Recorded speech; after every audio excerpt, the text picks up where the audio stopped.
Hello po sa inyong lahat mga kabarya. Nandito na naman po ako si Pinoy Coin Hunter para atin pong pag-usapan ang tungkol dito sa isang Philippine altcoin na binebenta ng isang online seller dito. Isa po itong 1986 na 10 centavos coin or 10 centimo coin. Yan, at ayon po kay online seller ay meron po siyang error. Yan, may error po ito, kaya isa po itong error coin.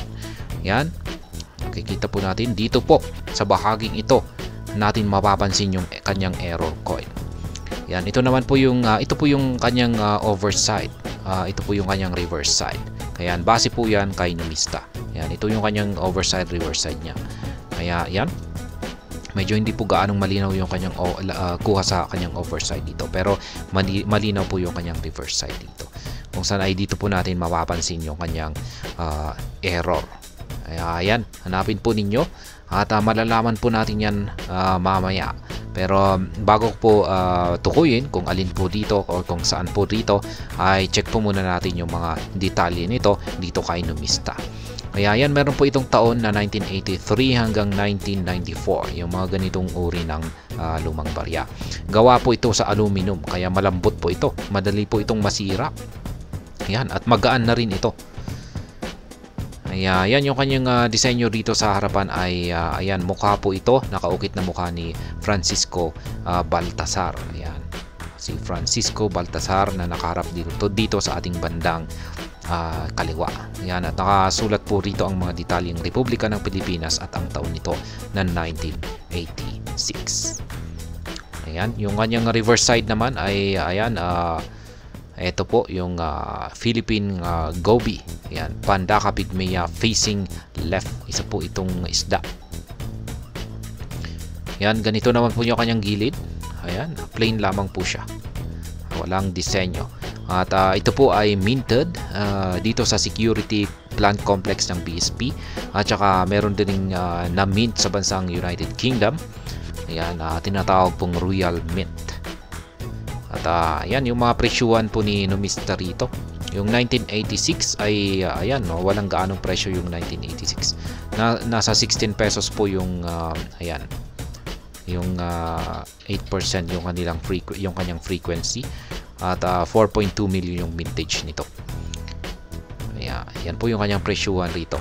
Ngayon ay balikan na po natin yung barya rito ni online seller na may error. At ayon po sa kanya ay ito po yung error.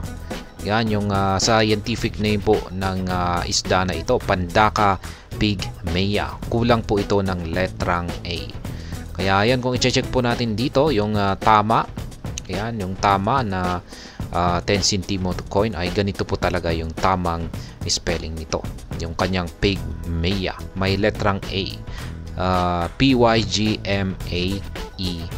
Yan yung tamang spelling. Pero dito meron yung kanyang mali po yung spelling dito sapagkat P-Y-G-M-E-A.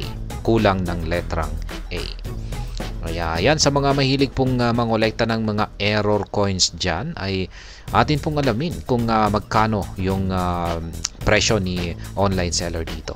At syempre, sa mga may ganito na rin, may hawak na rin na mga ganitong 10 centimo coin na may pagkakamali sa spelling nito or misspelling nito ay yan, magkakaroon na rin po tayo ng ideya sa presyo nito base sa online seller natin dito. Kaya ayan, ngayon ay ito po ay kanyang ibinebenta sa halagang 450 pesos. Ayan, well used po ang condition niya. Ibig pong sabihin ay nagamit po siya sa sirkulasyon. Ayan, gamit na gamit, pero mukhang okay naman po yung kanyang kondisyon. Wala po siyang malalang yupe. Ayan, tanging mga maliliit lang na mga gasgas. Kaya ayan, 1986 Philippines 10 centavos centimo coin error, misspelled scientific name. Kaya ayan, error ay pygmaea. Dapat po sana ay pygmaea, may letrang A. Ayan, binibenta po niya ito sa halagang 450 pesos. Kaya ayan, muli po nating pagmasdan. Ito po yung kanyang overside at dito po sa kanyang reverse side ay dito po siya nagkaroon ng misspelling or error. Ayan po muli, binebenta niya ito sa halagang 450 pesos. At hanggang dito na lamang po tayo sa video na ito mga kabarya. Sana po ay inyong nagustuhan ang aking paliwanag tungkol sa lumang barya na ito. Maraming pong salamat sa panonood. Ingat po tayo lagi at God bless po sa ating lahat.